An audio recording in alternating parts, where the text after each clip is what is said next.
Have you ever felt so cynical about something you have so much passion for? You believe so deeply that you can see through the smoke and mirrors towards fact. Why would anyone be a part of something they hate? Well, in this life, sometimes you have no choice. Well, in this video, we are going to look at the greatest cynic of the comic book world, John Constantine himself. We will be drawing on, in particular, the 2005 movie, because I feel this is such a phenomenal portrayal of a character that has such a practiced apathy towards God and religion, that I feel a kindred spirit with him. If you are sensitive about religious hot takes, other people's opinions and such, I suggest you give opposite viewpoints a shot and see why in a world gone to chaos, religion is and always has been at the forefront. I never mean to derogate anyone's beliefs, but it is only when there is conversation do we truly become evolved. Let's look at this man's words to see how he really feels, because depending on what you believe, God and the devil are not waging some secret war for the souls of man. Rather, we are waging a war within ourselves for dominion over this planet and its resources. Constantine, 2005, is a dark, supernatural thriller centered on John Constantine, a cynical occult detective and exorcist who operates in a grim version of Los Angeles, where angels and demons quietly influence the human world. The film follows Constantine as he investigates a series of mysterious events, suggesting that demons are attempting to gain a stronger foothold on Earth, something that violates an ancient balance between heaven and hell.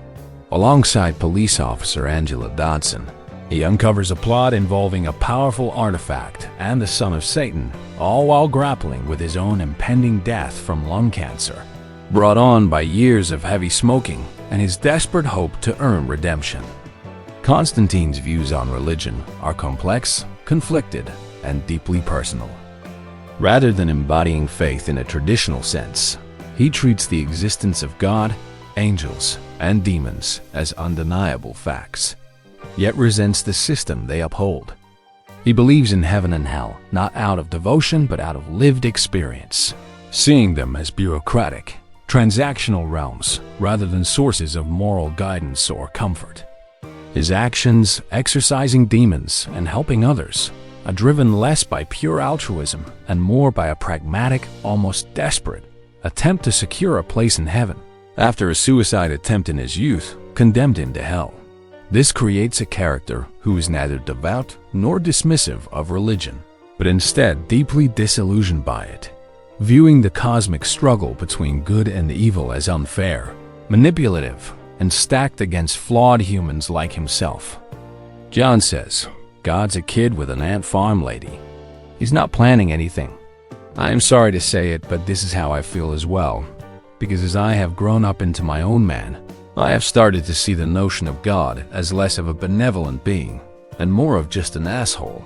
Sorry, not sorry. I, for the life of me, do not understand how people in this day and age can still pray to a sky wizard who slaughters beings created in his image, like he is stepping on ants.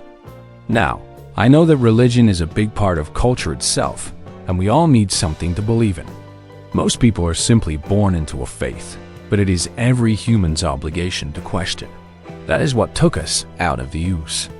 To be curious, to disbelieve in notions so grand and ridiculous that they are obviously stories to scare children. I understand it is easier said than done to depart from a faith that you have grown up with, especially in more religious countries. But that does not mean we need to simply worship like sheeple and march around a stone droving like cattle. This type of behavior has led to untold violence in modern times. I say, if any religious text can be twisted and subverted so badly that it puts the lives of millions at risk, then that text should not be worshipped. Obviously, anything can be twisted, but not even close to the level that religion has been, all for the whims of men seeking to gain control of a population, for reasons of power, wealth, and a belief that they are somehow prophets sent to do this type of thing. Wonderful, right? We must think about it logically. First of all, I could never bow down and support something covered in as much human blood as man-made religion is. and I could never worship a being that somehow lets all that continue in his name. If he has the power to create the entire cosmos, you would think he has the power to make our lives a little less horrible and stop us killing each other over him, over nothing. I personally think he is just having too much fun watching us slaughter each other and fuck around like some horrid reality show.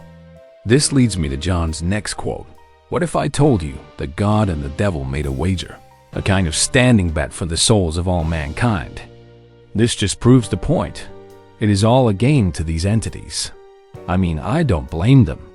How better to spend eternity than betting on the little humans and their stupid, childish behavior, as they both try to Pied Piper us into believing in their way.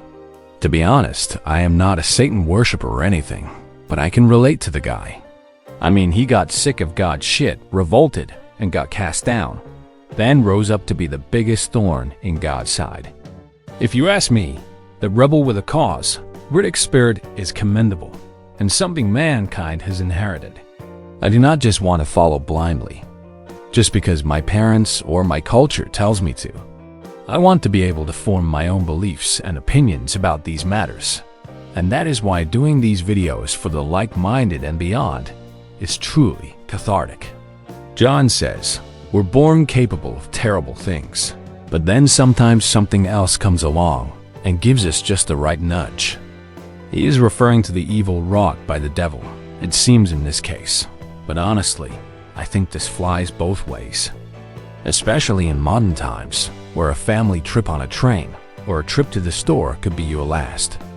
Spurned on by beliefs that people want to kill infidels who are an affront to the God they worship. So it is not just the devil who can come along and give that nudge to commit evil acts. No, in our times, it is most likely going to be belief in a God that causes one's mind to warp and radicalize, therefore leading to the deaths of innocents. I seriously can care less what a person believes in. They can believe in Glob from Adventure Time for all I care. I mean, close enough, right? But it is when people try to push that belief on others and force their archaic ways on the population. Why do you care if others do not believe what you do? If you were truly strong in your faith, you could not give a shit less. You would be so secure that you would go on believing even if you were the only one. This goes towards that insecurity. The fact that people need others to think how they do in order to justify and lend credence shows their belief is as flimsy as the paper it was printed on. So, if I have not sufficiently made enemies with this video, I am content that I could use the character of Constantine to get the point across. In the end, John ends up doing what God deems worthy with the sacrifice, and so God will allow him into heaven. But good old Lucifer has other ideas. He replaces his withered black lungs, giving John a new lease on life. So all in all, it can be said that the devil saved John and gave him new life? Or was it just that he wanted John to live on earth and suffer? Because is he trying to say that human life is hell? So live it up, John. That is the worst punishment he could get. Sorry, but Jesus Christ.